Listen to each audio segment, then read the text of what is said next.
नमो हरिहन्ताणम्।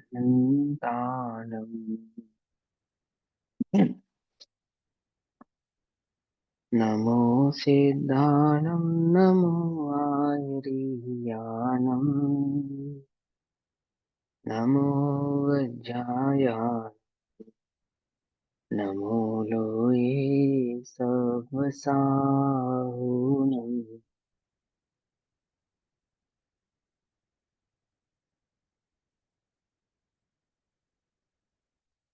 मङ्गलं भगवान् वीरो मङ्गलं गौतमो गणी मङ्गलं कुन्दकुन्दाद्यो जैनधर्मोऽस्तु मङ्गलम्। सर्वमङ्गल्यमाङ्गल्यम् सर्वकल्याणकारकम् प्रधानां सर्वधर्माणां जैनं जयतु शासनम्। तज्जयति परं ज्योतिः समं समस्तैरनन्तपर्याये दर्पणतल इव सकला प्रतिफलति पदार्थमालिका यत्र।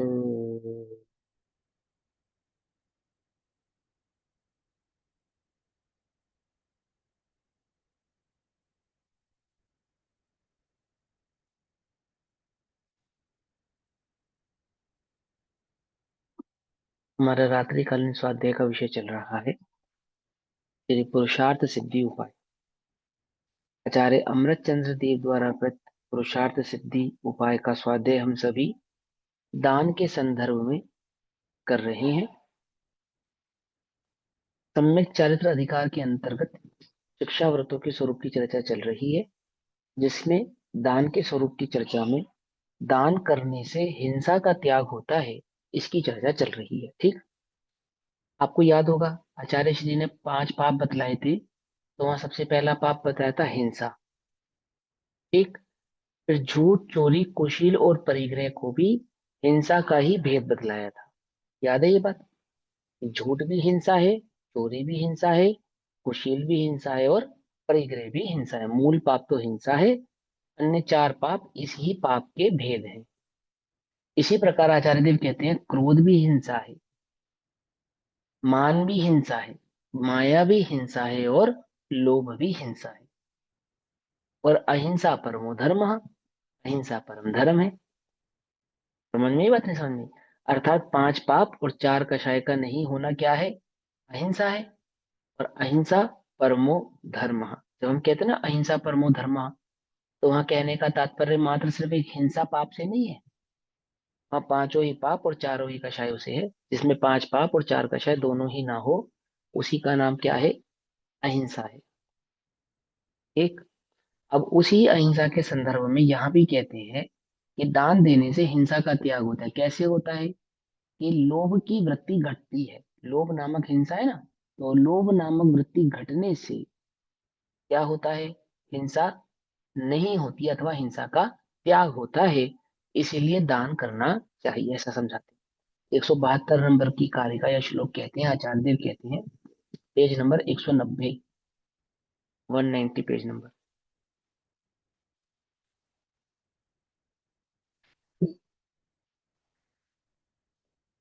हिंसायाः पर्यायो लोभोऽत्र निरस्यते यतो दाने तस्मादतिथि वितरणन् हिंसा व्युपरमणमेविष्टम्। अर्थात कारण की हिंसा, दान देने से हिंसा का त्याग होता है। कैसे? कारण कि यहाँ दान में, अत्र दाने, यहाँ दान में हिंसा की पर्याय लोभ का नाश होता है। हिंसा की पर्याय यानी हिंसा का ही एक भेद। हिंसा की पर्याय यहाँ पे कहा ना, तो यहाँ पे द्रव्य गुण पर्याय वाला पर्याय नहीं, यहाँ पे पर्याय कहने का अर्थ है भेद। लोभ भी हिंसा का एक भेद है। जैसे क्रोध, मान, माया, लोभ, जैसे झूठ, चोरी, कुशील, परिग्रह हिंसा के भेद हैं, ऐसे क्रोध, मान, माया, लोभ भी हिंसा के भेद हैं। और उसमें लोभ नामक भेद हिंसा का होने से जब हम दान करते हैं, तो दान देने में हिंसा का त्याग होता है। और हिंसा का नाश होने से इसलिए अतिथि दान को हिंसा का त्याग ही कहा है। अतिथि दान को क्या कहा है? हिंसा का त्याग ही कहा है। अतिथि किसको कहा है? अतिथि किसको कहा है? वह साधर्मी को अतिथि कहा है। ठीक है ना? मूलतः मुनिराजों को, महाव्रतियों को, फिर क्रमशः अणुव्रतियों को, और फिर क्रमशः अव्रतियों को। तीन तीन योग्य बताए थे ना श्लोक नंबर 170 में, 171 में पात्र बताए थे, जो पात्र, उन पात्रों का ही यहाँ पर नाम अतिथि है। जिसके आने की कोई तिथि ना हो सो अतिथि, सिंपल है ना? मुनिराजों का समागम हमें कब हो जाए हमें मालूम ही नहीं। त्यागियों का, व्रतियों का समागम कब हो जाए कभी भी हो सकता है ना? या हो ही नहीं सकता। अपनी तो क्या धारणा है कि पंचम काल में होते ही नहीं है। अपनी तो ये धारणा है ना। ऐसा नहीं है, कभी भी हो सकता है। हमारे पुण्य योग से कभी भी हो सकता है ना? तो क्या कहते हैं, इस दान में जो हम, ये जो दान करते, चार प्रकार के दान, इस दान में हिंसा का एक भेद जो कि लोभ है उसका त्याग होता है। दान देने से लोभ घटता है, या लोभ का त्याग होता है। लोभी जो जीव होते हैं, या लोभी वृत्ति वाले जो जीव होते हैं, वे क्या नहीं कर सकते? वे दान कर सकते नहीं है। ठीक है ना? खाली रुपये की अपेक्षा से नहीं, किसी भी अपेक्षा से दान नहीं कर सकते ना वे। लोभी व्यक्ति क्या नहीं कर सकता? कि चार प्रकार का दान है, ज्ञान दान नहीं कर सकता, आहार दान नहीं कर सकता। ठीक है ना? इसी प्रकार से अभय दान भी नहीं कर सकता। क्यों नहीं कर सकता? जो स्वयं लोभी है, जो स्वयं भयभीत रहता हो, निरंतर भय रहता हो कि मेरा क्या होगा, धन का क्या होगा, मेरा धन चला ना जाए, मेरा धन लुट ना जाए, मेरी संपत्ति का ह्रास ना हो जाए, जो स्वयं भयभीत है, निरंतर भयभीत है, वो दूसरों को अभय दान कैसे देगा? है ना? और इसी प्रकार से अन्य दान भी वह देने में समर्थ नहीं होता है।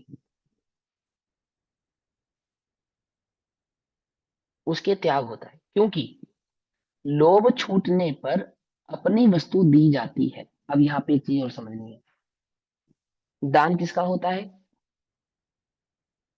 दान किसका होता है? उत्कृष्ट वस्तु का। है? कौन सी वस्तु का? उत्कृष्ट वस्तु का दान होता है ना। हाँ, उत्कृष्ट वस्तु का, उत्कृष्ट, ठीक है। दो चीजें होती है, एक होता है दान, एक होता है त्याग। हम दान को त्याग समझ लेते हैं, त्याग तो होता है निकृष्ट वस्तुओं का, और दान होता है उत्कृष्ट वस्तुओं का। क्या उत्कृष्ट वस्तुएं भी निकृष्ट होती हैं? हम्म, बोलो। कि उत्कृष्ट वस्तुएं निकृष्ट नहीं होती। तो धन आदि का तो हम दान त्याग करते ही है ना भैया। धन आदि का हम त्याग करते हैं या नहीं करते? कि हाँ, बिल्कुल करते हैं। धन आदि उत्कृष्ट होते भी नहीं है। क्या कहा? उत्कृष्ट तो ज्ञान होता है, उत्कृष्ट तो अभय भाव होता है ना? और तारतम्यता से देखा जाए, आहार और औषधि ये उत्कृष्ट होते हैं। पकड़ में ही बात नहीं? पकड़ में। तो क्या कहते हैं कि जो लोक में निकृष्ट भाव है, जैसे क्रोध, मान, माया, लोभ आदि, पाप, हिंसा, इनका तो त्याग होता है। और जो धर्म के उपकरण है, धर्म में सहाय है, उनका दान होता है। ठीक। तो भी दान देने के लिए जो जिस धनादि की प्रवृत्ति है ना, धनादि के खर्च किए बिना अन्य सामग्री को जुटाना संभव नहीं होता। तो यहाँ कहते हैं कि दान देने में जो हिंसा है ना, लोभ रूपी हिंसा, उसका त्याग होता है। क्यों? क्योंकि लोभ के छूटे बिना, वृत्ति के बिना अपनी वस्तु दी जाती नहीं है। लोभी व्यक्ति धन खर्च कर सकता नहीं है, या अपनी वस्तु किसी को दे सकता नहीं है। जिसको ज्ञान का लोभ होगा वो ज्ञान दान नहीं करेगा। ऐसा भी है। अपने को लगता है ना, कई जीवों को लगता है अगर इसको बता देंगे तो ये ज्यादा ज्ञानी हो जाएगा। यदि हमने ये बात इसको बतला दी, या इसको पता चल गई, तो ये हमसे ज्यादा समझदार कहलाएगा, हमसे ज्यादा समझदार हो जाएगा। ऐसी भी भावना आ जाती है। और भी कई प्रकार की भावनाएं आती हैं। यहाँ तो मूलतः जो भावना है लौकिक वस्तु के संदर्भ में है।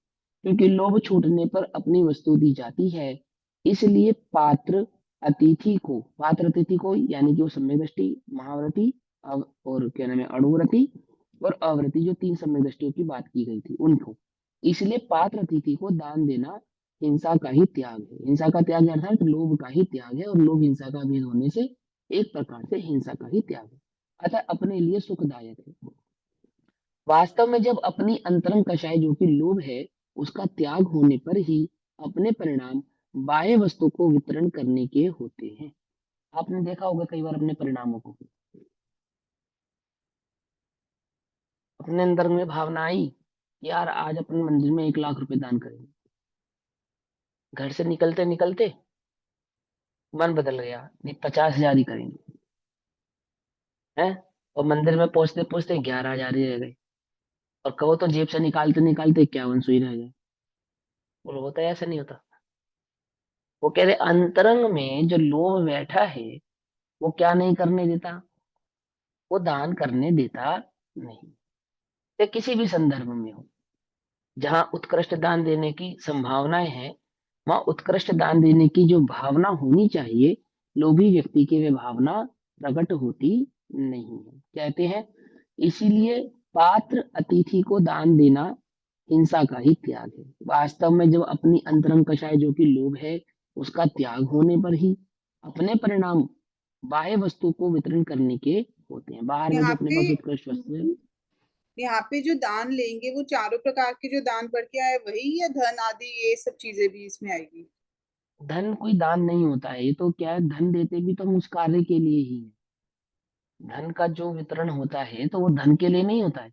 धन संबंध ज्ञान के प्रचार प्रसार में जो धन खर्च होगा उस अपेक्षा से हमने धन दिया। आहार के आदि के अनुमोदना में जो धन नहीं खर्च होगा तो उस फिर यहाँ संदर्भ पर में लिखा है ना लोभ, तो लोभ किस धन। अपेक्षा से हुआ? अरे तो मतलब जो हमने कोई चारों प्रकार के दान पढ़े अभी उस। बतलाया ना, अभी बतलाया तो सही कि धन भी किस अपेक्षा से कह रहे हैं यहाँ पर, कि धन भी इसी अपेक्षा से कह रहे हैं कि जो उस मत में खर्च होगा, उस संदर्भ में खर्च होगा। ज्ञान के संदर्भ में, मंदिर बनवाने के संदर्भ में, जिनवाणी छपवाने के संदर्भ में, आहार आदि के संदर्भ में। और किस चीज में दान देना है आपने? और किस चीज में देना है बताओ? अभय आदि औषधशाला आदि खुलवाने के इसी संदर्भ में में। ही होता है दान। और बस इसी में होता है। और कौन सी चीज है जिसमें दान करते हैं आप? सड़क बनवाने में दान थोड़ी करते हैं आप। वे सड़क बन रही है, सरकार सड़क बना रही है, दान दे दो।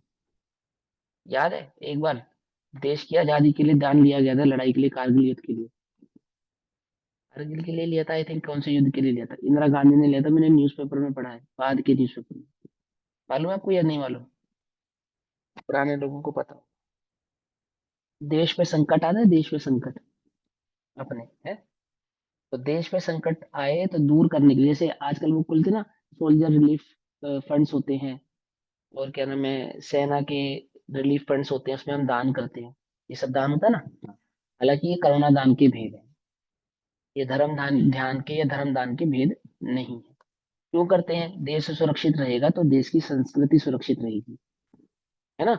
आप इस देश से बाहर जाकर, अब दुनिया में तो आपको क्या जैन मंदिर बनाना कोई आसान थोड़ी है। अपने धर्म का प्रचार प्रसार करना आसान नहीं है, आप नहीं कर सकते। सरकार के हजारों नियम है। आप अपने धर्म का जयकारा ऐसे माइक में साउंडली सबके सामने बोल दो, ऐसा नहीं कर सकते आप।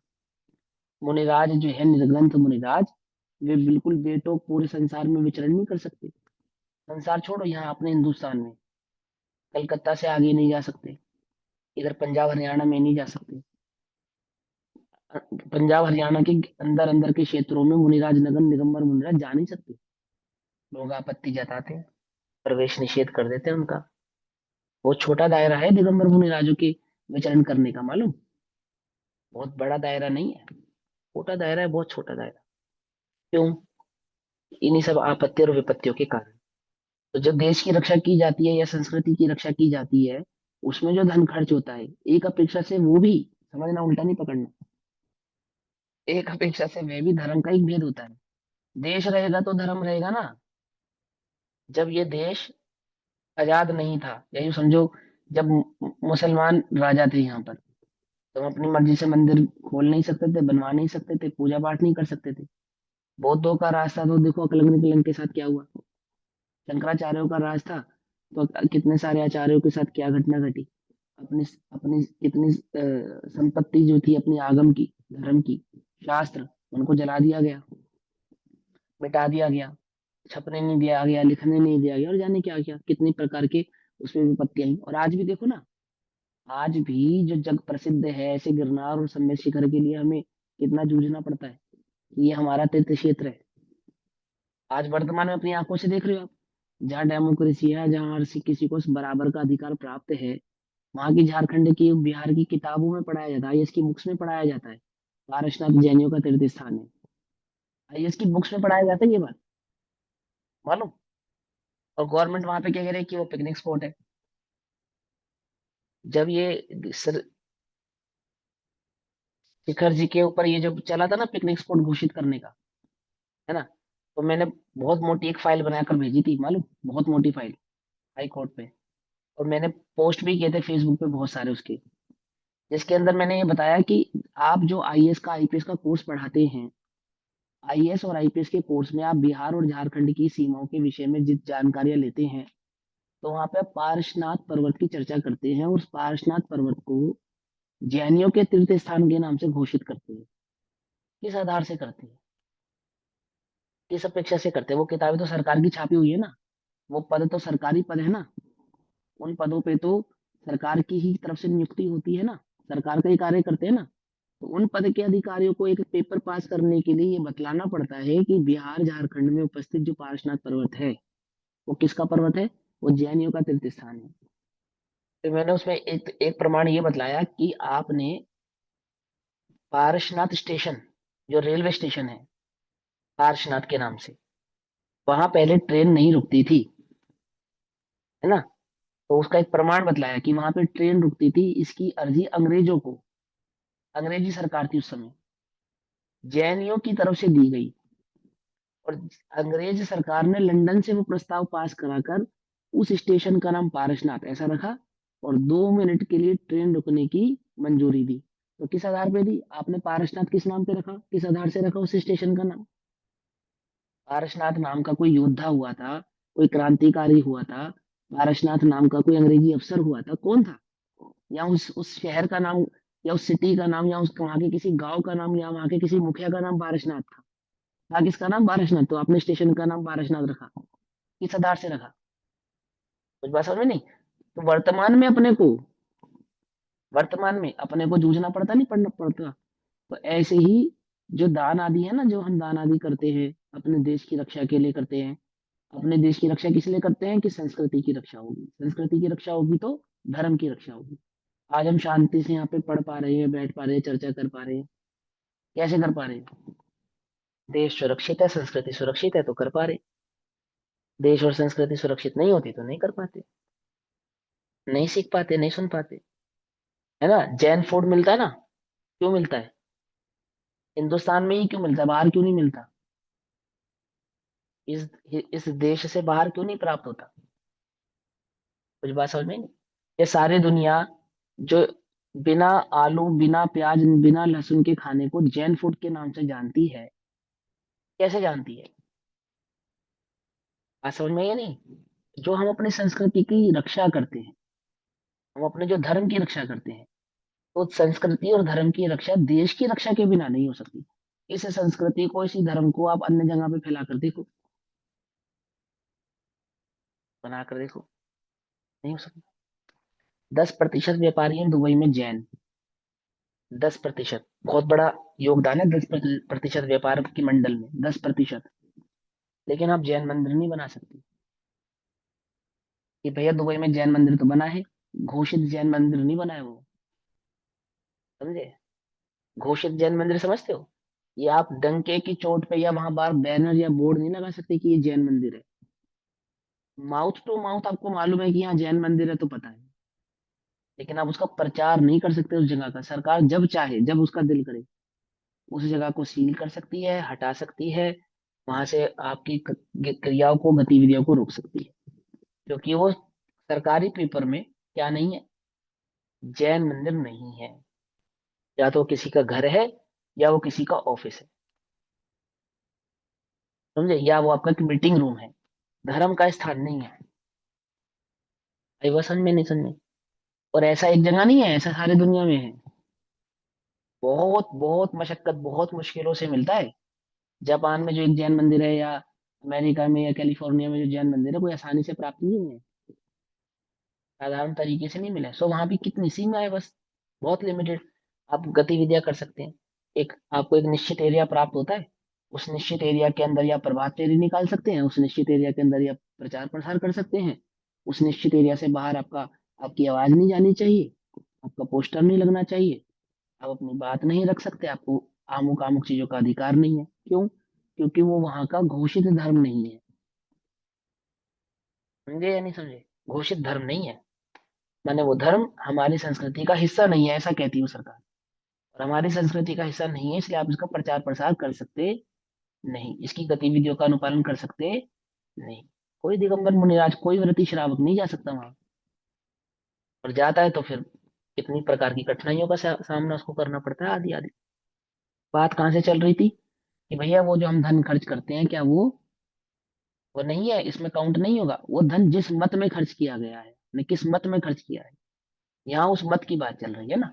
आपने धन खर्च किया है ज्ञान के संदर्भ में, आपने धन खर्च किया है आहार के संदर्भ में, आपने धन खर्च किया है औषधि के संदर्भ में, अथवा अभय आदि के कार्य के संदर्भ में। क्योंकि अभय, अभय में ना तो धर्मशाला बनवाना, वसति का बनवाना, वो सब अभय दान के अंतर्गत लिया था ना। पेज नंबर 190 पे देखो ये लिखा, पेज नंबर 190 पे सबसे ऊपर ही लिखा होगा। नहीं, यहाँ नहीं। हाँ, 188 पेज नंबर पे, 188 नंबर पेज पर अभयदान है ना, अभयदान, 188 पेज नंबर। भाव, भय निवारण करना तथा जंगल में झोपड़ी बस्ती का धर्मशाला आदि बनवाना, अंधेरे मार्ग में प्रकाश की व्यवस्था इत्यादि करवाना, ये क्या है? ये अभयदान है। ठीक है ना? तो आप धर्मशाला आदि बनवाएंगे, वसति का आदि बनवाएंगे, वो सब क्या कहलाएगा? वो अभिदान के अंतर्गत होगा। तो धन आदि खर्च होगा ना, तो जिस मत में आपने धन खर्च किया, वो मत दान का मत है। तो इसमें क्या कहते हैं, उसका त्याग होने पर ही अपने परिणाम बाह्य वस्तु का को वितरण करने के होते हैं। बाह्य वस्तु को वितरण करने के होते हैं, अर्थात बाहर में जिन सामग्रियों की आवश्यकता है, अथवा बाह्य में जो उपलब्ध वस्तुएं आदि हैं, उनको देने का परिणाम हमारे अंतरंग में उत्पन्न होता है। भगवान का सुंदर छत्र होना चाहिए, सिंहासन होना चाहिए, चवर होना चाहिए, मंदिर आदि आदि सुंदर और सुशोभित होने चाहिए, जनवाणी का प्रचार प्रसार होना चाहिए, छपना चाहिए, है ना? अब देखो, अपने पास जो जनवाणी उपलब्ध होती है, इसकी लागत थोड़ी 5 रुपए, 10 रुपए, 15 रुपए होती है। छपाई की लागत तो 100 रुपए, 150 रुपए, 200 रुपए होती है। लेकिन अपने को कितने में मिल जाती है? कोई 10 रुपए में मिल जाती है, कोई 15 रुपए में मिल जाती है, कोई 20 रुपए में मिल जाती है। जो पुस्तक 100 रुपए में मिलती है, उसकी लागत 500 रुपए होती है, किसी की 1000 रुपए होती है। लेकिन दान दाता जो दान करते हैं ज्ञान के मतलब, तो जो समर्थ नहीं है उन महंगे महंगे शास्त्रों को खरीदने में, वो बहुत नॉमिनल प्राइस में भी खरीद सकते हैं। और फिर उसमें भी क्या सुविधा होती है, यदि आपके पास उतना भी धन नहीं है तो भी कोई दिक्कत नहीं। कितने ही शास्त्रों में तो मूल्य क्या लिखा रहता है? स्वाध्याय लिखा रहता, नहीं लिखा रहता? पहले तो यही परंपरा थी, गुरुदेव के समय तो परंपरा यही थी, 1 रुपया भी नहीं लिया जाता था। स्वाध्याय ही क्या है, इसका मूल्य है। और लोग बड़े आदर के साथ लेकर जाते थे, रखते थे, पढ़ते थे, पढ़ाते थे, है ना? अब तो परंपरा फिर बदलती जा रही है, फिर से अलग जगाना पड़ेगा, शास्त्र रखने की, पढ़ने की परंपरा को समझाना पड़ेगा। लेकिन वो क्या है, ज्ञान दान का भेद है। वसति का आदि का मंदिर आदि बनवाना ज्ञान दान और अभेदान का भेद है। आहारशाला आदि बनवाना, वे सब आहार दान का भेद है। आहारशाला बनवाना इन सेंस, आहारशाला बनवाना कोई समझे कि वही मुनिराजों की आहारशाला बन रही है, वो नहीं, त्यागी व्रतियों के लिए आहारशाला बनती है ना? जो एलक छुल्लक आदि है ना, उच्चिष्ट, उच्चिष्ट भोजी तो एलक छुल्लक भी नहीं होते, लेकिन ब्रह्मचारी आदि तक या 10वीं प्रतिमा तक के जो जीव होते हैं, 9वीं प्रतिमा तक के, उनकी व्यवस्था भी समाज ही करता है। 7वीं प्रतिमा से ऊपर के जीवों की जो भोजन की व्यवस्था है, वो समाज की जिम्मेदारी होती है। जिन्होंने गृह त्याग दिया ना, जिनकी गृह त्याग प्रतिमा हो गई है, गृह त्यागने के पश्चात जो उनके आहार आदि की व्यवस्था है, वो समाज आदि करते हैं, वो समाज के जीव करते, लोग करते हैं। तो उस संदर्भ में जो आहार आदि की हम व्यवस्थाएं करते हैं, सो वह भी एक प्रकार से दान के ही मत में जाता है। फिर हम जैसे पंचकलनक आदि में जाते हैं, शिविर आदि में जाते हैं, अन्य धर्म सभाओं में जाते हैं। आपको मालूम, गुरुदेव से पहले जैन समाज में जो धर्म सभाएं होती थी, गुरुदेव के पहले जब गुरुदेव नहीं थे, तब समाज में भोजन की व्यवस्था नहीं होती थी। मालूम क्या होता था? कि आप किसी भी धर्म सभा में जाएंगे तो वहां आपको अपने भोजन पानी की व्यवस्था स्वयं देखनी पड़ेगी। आप समय से घर लौटकर आ पाते हैं, नहीं आ पाते हैं, या आप किसी आयोजन में सम्मिलित होते हैं या नहीं होते हैं, क्या नहीं होता? आहार की व्यवस्था नहीं होती थी। तर्क ये रहता था कि भाई मंदिर का पैसा तो निर्माल्य होता है, और मंदिर का पैसा निर्माल्य होने के कारण मंदिर के धन से यदि हम भोजन आदि की व्यवस्था करेंगे तो वो तो निर्माल्य का पाप लगेगा, और बात भी बिल्कुल सही थी। तो जब गुरुदेव हुए और गुरुदेव का जो शिविर लगने लगे, तो गुरुदेव ने समझाई ये बात, कहा कि भाई ये जब घर से आएगा या 8 घंटे बिताएगा तो भोजन आदि कब बनाएगा, कहाँ बनाएगा है। कमजोर देह है, कोई बुजुर्ग है, किसी को कोई समस्या है, किसी का घर दूर है, किसी के घर में प्राणी ही दो ही हैं, भोजन बनाने वाला ही एक है। वो बहन यहाँ प्रवचन सुने या भोजन बनाए, क्या करे। तब गुरुदेव ने एक अलग फंड बनाया, मंदिर के धन से नहीं, भोजन का एक अलग फंड, कि जो अपने आधार से साधर्मियों को भोजन कराना चाहे वो भोजन की व्यवस्था वहां पर करी। और वो भोजन की व्यवस्था करने का जो प्रसंग है, वो सर्वप्रथम मुमुक्षु समाज में गुरुदेव की देन है। पहले आयोजनों में भोजन की व्यवस्था नहीं थी, उसके बाद होने लगी। शिविर सबसे पहले किसने लगाया, गुरुदेव ने लगाया। शिविर नहीं लगते थे, पढ़ने और पढ़ाने के शिविर ही नहीं लगते थे। किसने लगाई, सबसे पहले गुरुदेव ने लगाई।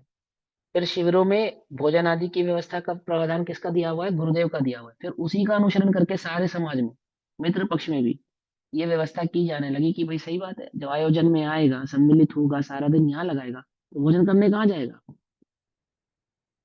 कहाँ जाएगा। तो व्यवस्था यहीं करनी पड़ेगी, भैया है ना। और तीसरी बात, आप भोजन में भी शुद्ध भोजन प्रोवाइड हो, हजारों लोगों को शुद्ध भोजन मिले, ये व्यवस्था भी सर्वप्रथम मुमुक्षु समाज की ही देन है।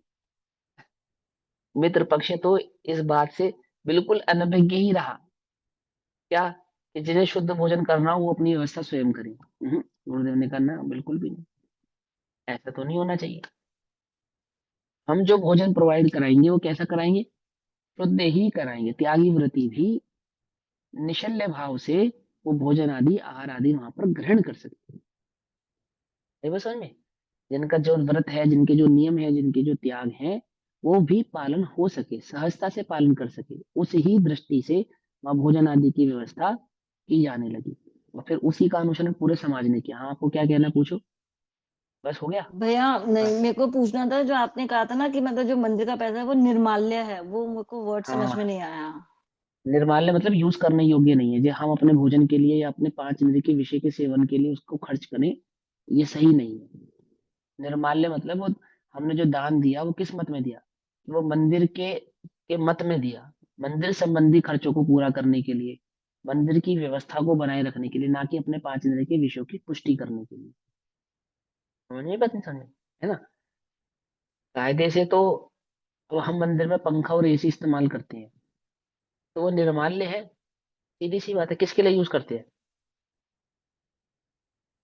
एसी और पंखा तो हिंसा के उपकरण है। आती है बात, समझ में नहीं आती है।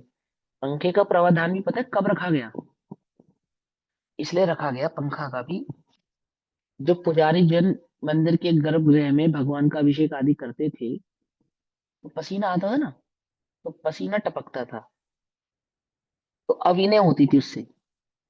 पूजा के वस्त्र, पूजा की सामग्री जिनवाने की, भगवान की अविनय होती थी पसीना टपकने के कारण। तो वो पंखे का प्राविधान रखा गया। पंखा इसलिए लगाया गया कि वो पसीना ना आए, क्योंकि पसीना आता है, शरीर पे पसीने की बूंद आती है, हाथ पे पसीना आता है, पसीना मल है, और वो कभी गलती से झुकने के कारण या अन्य कोई क्रिया करने के कारण वो गिर जाता है, तो वो उससे बड़ा दोष लगता है, भारी दोष आता है। तो वो पंखा लगाया गया इस चक्कर में, कि पुजारी को भगवान के पूजन अभिषेक के काल में वो पसीने की बाधा ना हो। हाँ, हमने तो सीधा एसी लगाना शुरू कर दिया।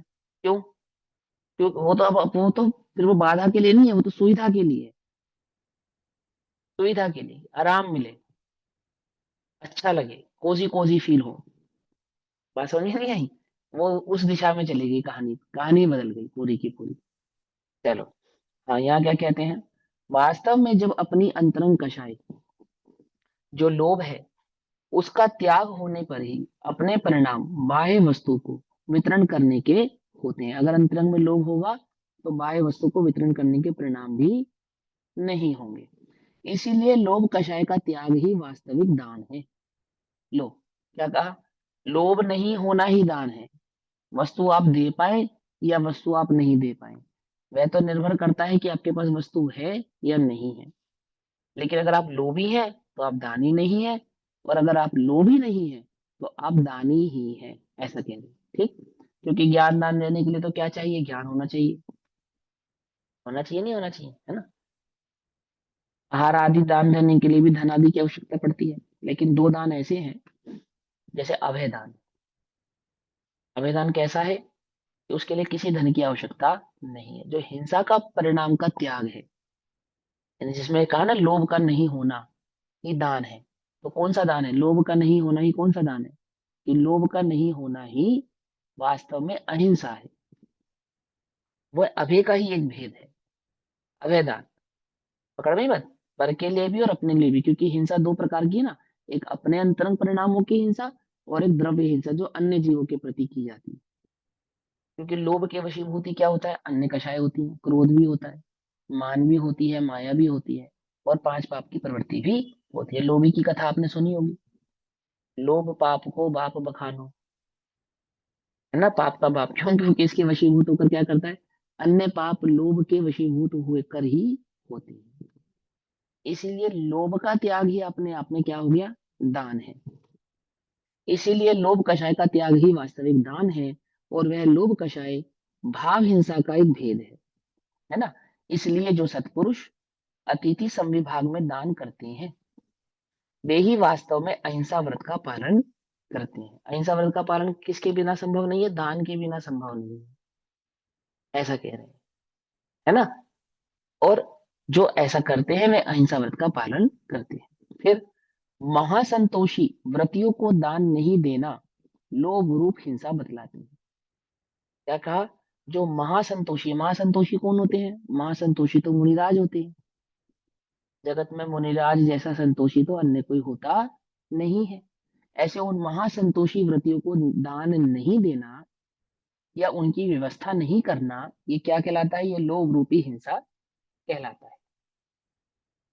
ग्रह माग ग्रह मागताय गुणिने मधुकर वृत्तया परान पिंडयते वितरति यो नाथि स कथम नाही लोभवान भवति। जो गृहस्थ घर पर आए हुए संयम आदि गुणों से युक्त और भ्रमर समान वृत्ति से दूसरों को पीड़ा ना देने वाले, किसकी किसकी वृत्ति है ये, भ्रमर आदि प्रवृत्ति, मुनिराजों की वृत्ति है ये। भ्रमर या गोचरी कहना, गो प्रवृत्ति कहना, ये किसकी प्रवृत्ति है, ये मुनिराजों की प्रवृत्ति है। मुनिराज कैसे करते हैं, वहां उदाहरण के तौर पे समझाया, जैसे कोई भ्रमर यानी कि भंवरा फूल में से पराग लेता है, तो जब वो फूल में से पराग लेता है तो कैसे लेता है, कि फूल को कष्ट ना हो, एक बात, वो फूल अपने डाल से टूट के ना गिरे, दूसरी बात, पराग लेने के कारण फूल कुमलाए नहीं, मुरझाए नहीं, तीसरी बात, पकड़ में ही बात। अपितु क्या हो, कि भ्रमर के पराग लेने पर फूल उल्टा पुष्ट होता है। ये मालूम है आपको, ये नहीं मालूम है, पुष्टि होती है, जिसको कहते हैं ना ब्रीडिंग, कहते हैं ब्रीडिंग। तो वो जो मधुमक्खी फूल से पराग लेती है, वो पराग लेने के कारण फूल क्या होता है, उल्टा और पुष्ट होता है, ठीक है ना। जिन पौधों पर मधुमक्खी नहीं जाती, उसके उस पौधे के जो फूल हैं वो फलते नहीं है। पकड़ में बात नहीं, पकड़ में, तितलियां मधुमक्खियां उन पौधों, जिन पौधों पर जाती हैं, उन पौधों के फूल कैसे होते हैं, और पुष्ट होते हैं। ऐसे ही जिन गृहस्थों के मुनिराजों का समागम होता है, उन गृहस्थों के क्या होती है, और वृद्धि होती है, किसकी, धन आदि की नहीं, ज्ञान आदि की, अहिंसा आदि व्रतों की। पकड़ में ही बात नहीं, पकड़ में ही, है ना। वे क्या कहते हैं कि मुनिराज कैसे हैं, वो भ्रमरी व्यक्ति वाले हैं, भ्रमर भ्रमर वृत्ति वाले हैं। यानी ये वे जिस गृहस्थ के घर जाते हैं ना आहार आदि के लिए, उस गृहस्थ को क्या नहीं होता, कष्ट नहीं होता। वे इतना आहार नहीं करते कि उसको कष्ट हो, इस प्रकार का आहार नहीं करते कि उसको कष्ट हो, है ना। और क्या कहते हैं, ना उसको किसी प्रकार की पीड़ा हो, तो कहते हैं जो गृहस्थ घर पर आए हुए संयम आदि गुणों से युक्त, वो घर पे आए हुए, ये समझाने का तरीका है, घर पे मुनिराज कैसे आते हैं? अति ऐसे नहीं आते कि आगे बस आपके घर पे आ गए। वो तो नवदा भक्ति पूर्वक पड़गाहन किया जाता है। तो नवदा भक्ति पूर्वक पड़गाहन जिन गृहस्थों के घर पे मुनिराजों का नहीं होता है, ये कहने का तात्पर्य। ठीक है ना? तो जिनके घर पे होता है वे कैसे हैं, और जिनके घर पे नहीं होता है वे कैसे हैं? तो जो गृहस्थ घर पर आए हुए यानी कि पड़घाए हुए संयम आदि गुणों से युक्त और भ्रमण समान वृत्ति से दूसरों को पीड़ा नहीं देने वाले अतिथि साधु को भोजन आदि नहीं देता, आहार आदि नहीं देता, वह लोभी कैसे ना हो। हम उसको लोभी कैसे ना कहें? ये तो लोभी है। क्यों? उधर से कितना भोजन करते हैं? आधा भोजन करते हैं। उधर से आधा भोजन करते हैं। तो भी किसके लिए करते हैं? धर्म वृद्धि के लिए करते हैं।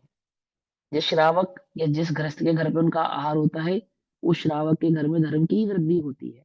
क्यों? चलते फिरते सिद्धों से गुरु, स्वयं सिद्ध समान ही है ना?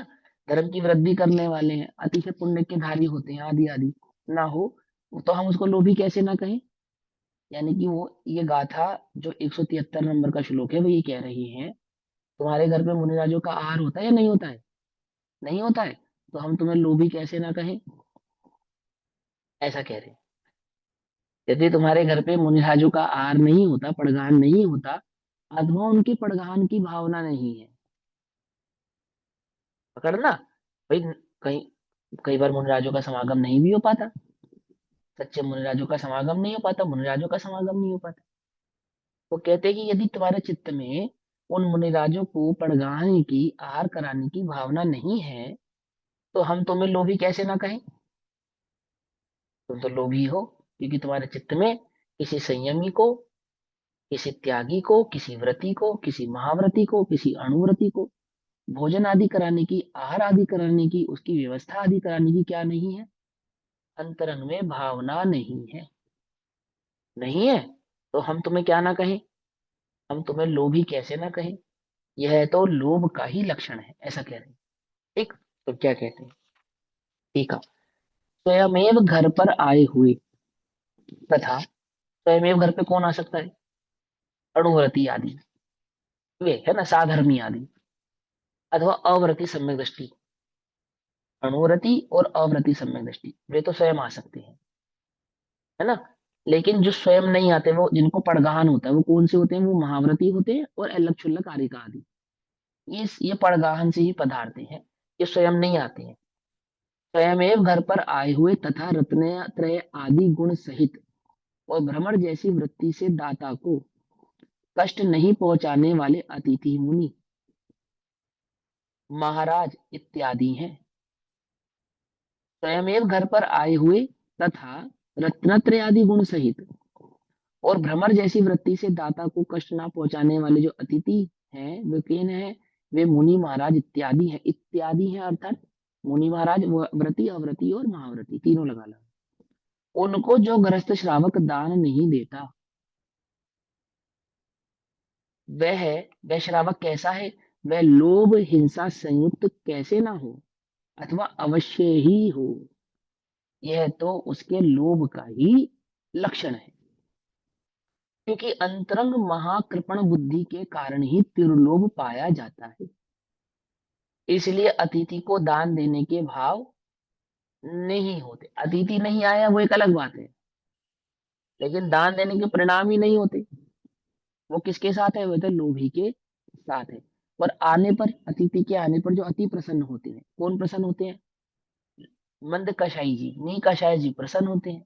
लोभी जीव वे दुखी हो जाते हैं, वे प्रसन्न नहीं होते। ठीक, जिस प्रकार भौरा सभी फलों की वासना मधु लेता है, परंतु किसी भी फूल को पीड़ा नहीं पहुंचाता, उसी प्रकार मुनि महाराज आदि अतिथि भी किसी भी श्रावक ग्रस्त को किसी भी प्रकार की बाधा पीड़ा ना पहुंचाते हुए आहार आदि ले लेते हैं। ठीक है ना? अब इसमें थोड़ा सा छल ग्रहण हो जाता है। ये फूल थोड़ा थोड़ा मधु सभी फूलों से लेता है, भरमर, भौरा। तो मुनिराज ऐसा नहीं करते कि थोड़ा थोड़ा आहार सभी घरों से करते हैं।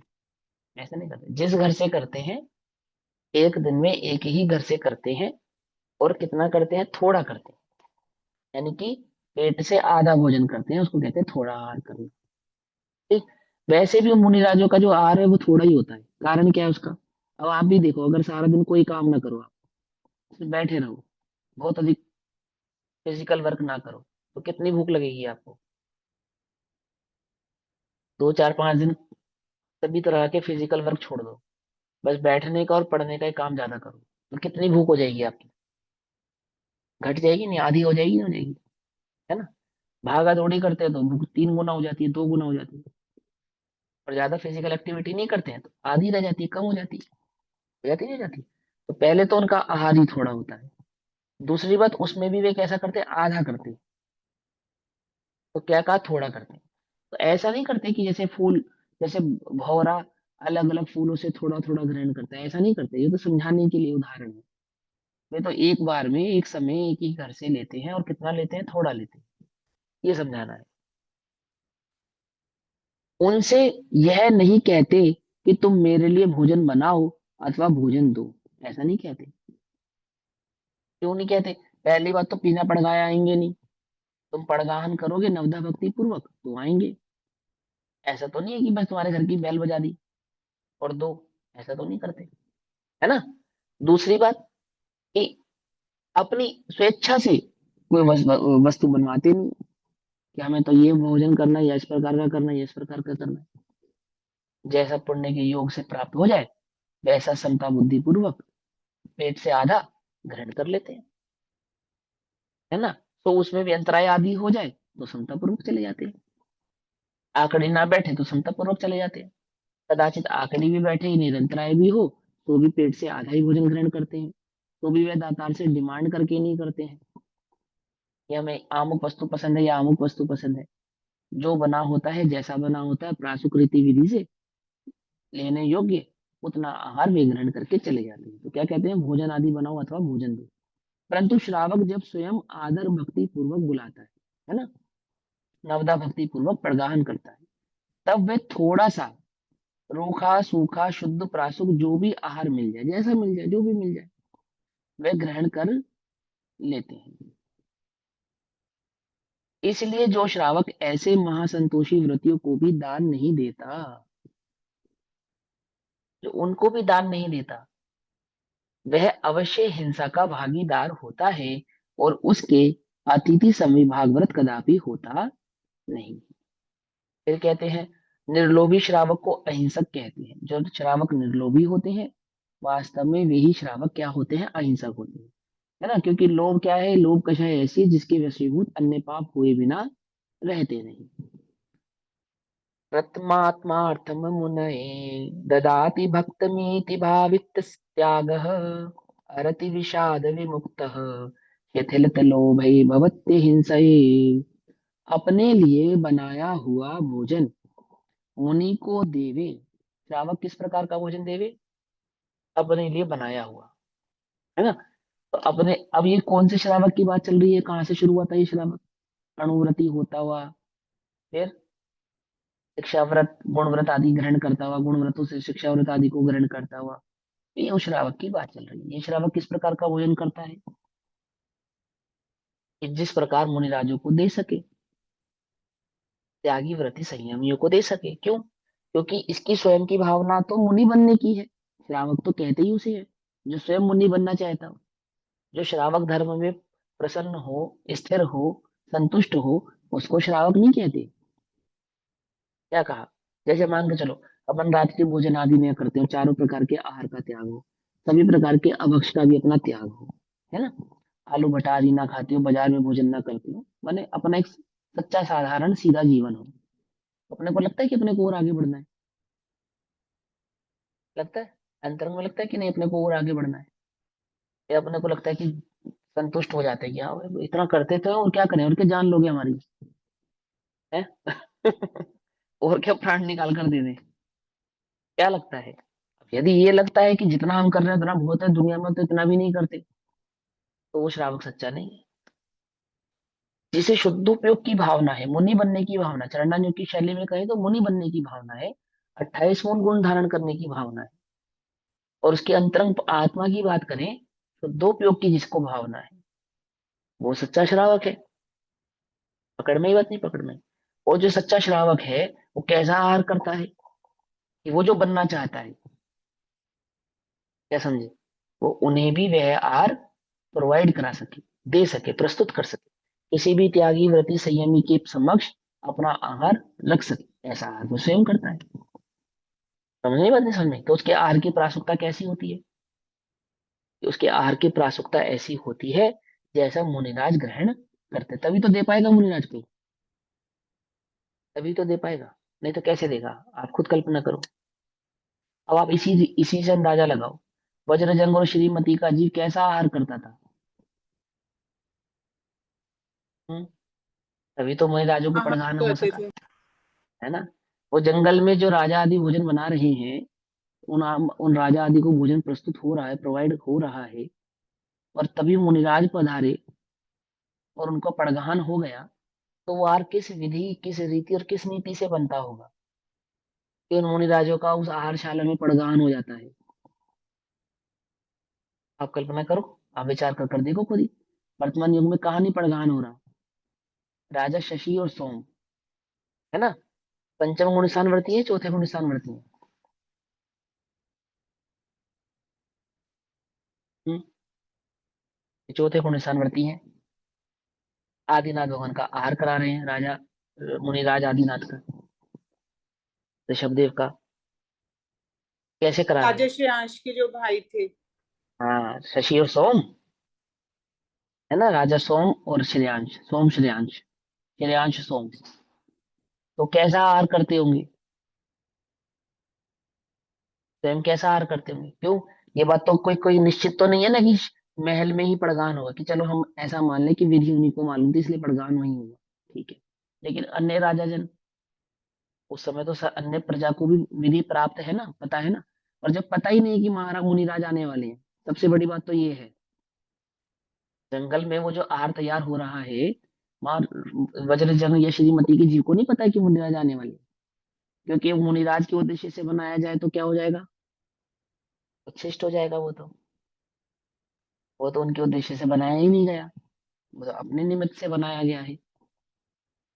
तो कैसा आहार करते हैं, इसी से अंदाजा लगा लो आप।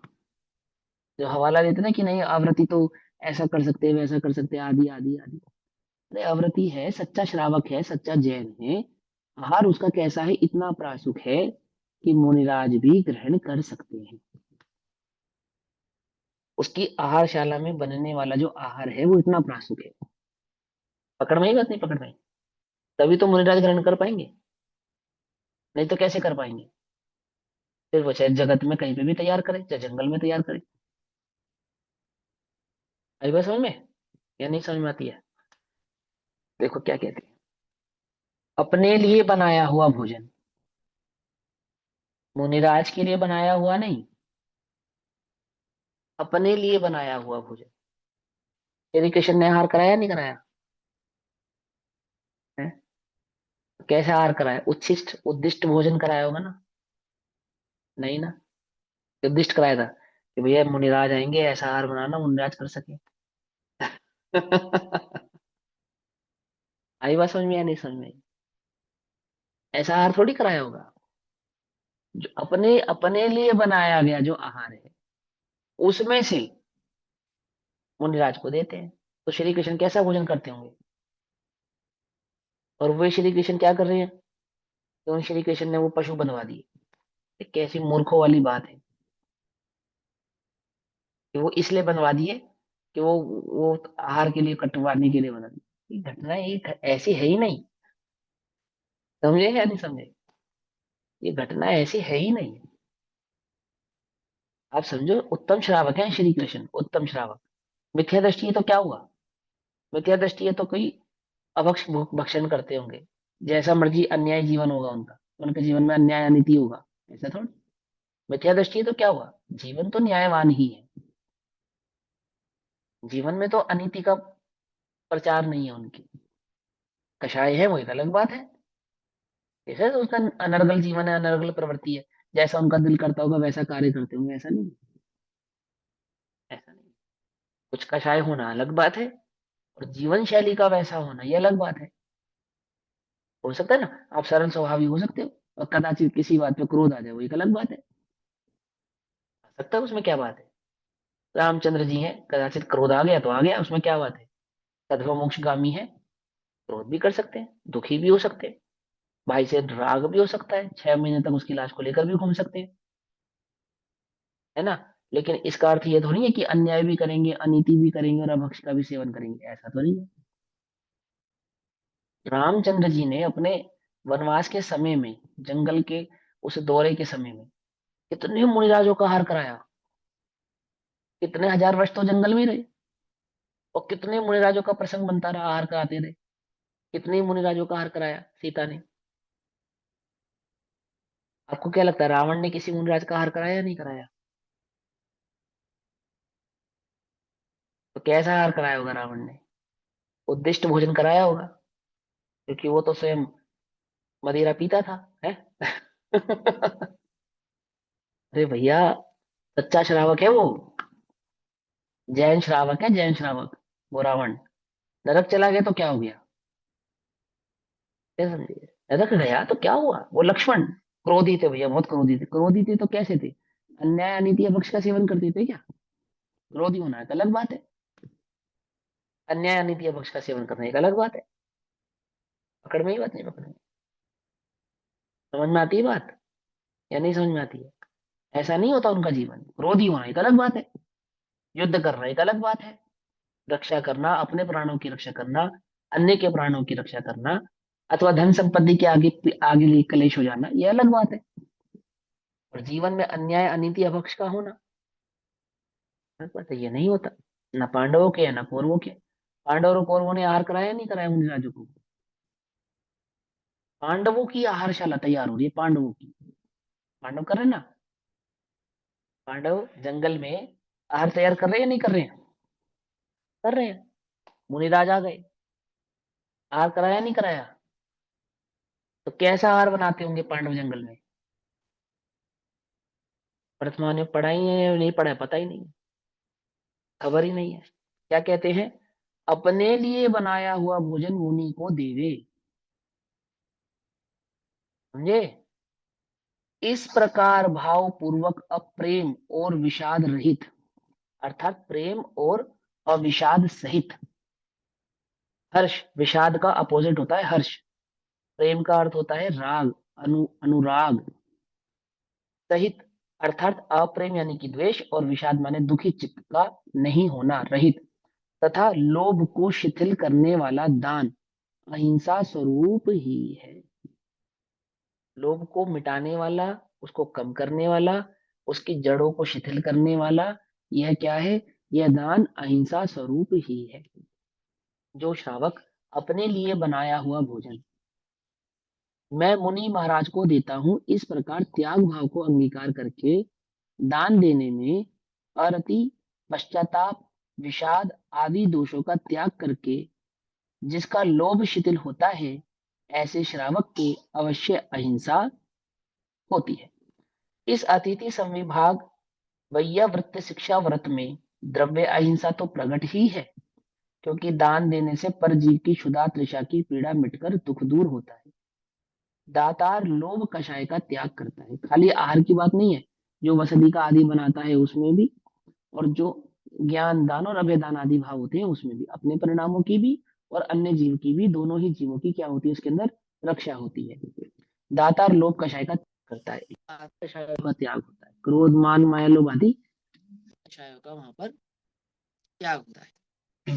क्रोध की भावना वाला जीव दान नहीं कर सकता, मान की भावना वाला जीव दान नहीं कर सकता, माया की भावना वाला जीव दान नहीं कर सकता, और लोभ की भावना वाला जीव भी दान कर सकता नहीं है। लोभ की उसमें मुख्यता है, क्योंकि दान में देने की प्रवृत्ति है, इसलिए लोभ कषाय की मुख्यता से बात कर रहे हैं, करता है। इसलिए भाव अहिंसा भी होती है, सभी कह अर्थात सकते हैं ना, दान। लोभ, लोभ में चार सारे कषाय अपने आप को इंक्लूडेड हो गए। सारे पाप सारे कषाय इंक्लूडेड हो गए, लेकिन फिर भी लोभ की मुख्यता इसलिए कह रहे हैं क्योंकि वहां लोभ की मुख्यता से ही वस्तु को नहीं देने का जो परिणाम उत्पन्न होता है वो लोभ कषाय होती है ना, और जो देने का परिणाम उत्पन्न होता है वो लोभ कषाय की मंदता होती है। इसलिए भाव अहिंसा भी होती है, अर्थात दान देने वाला पूर्ण अहिंसा व्रत का पालन कर सकता है या करता है या कर पाता है।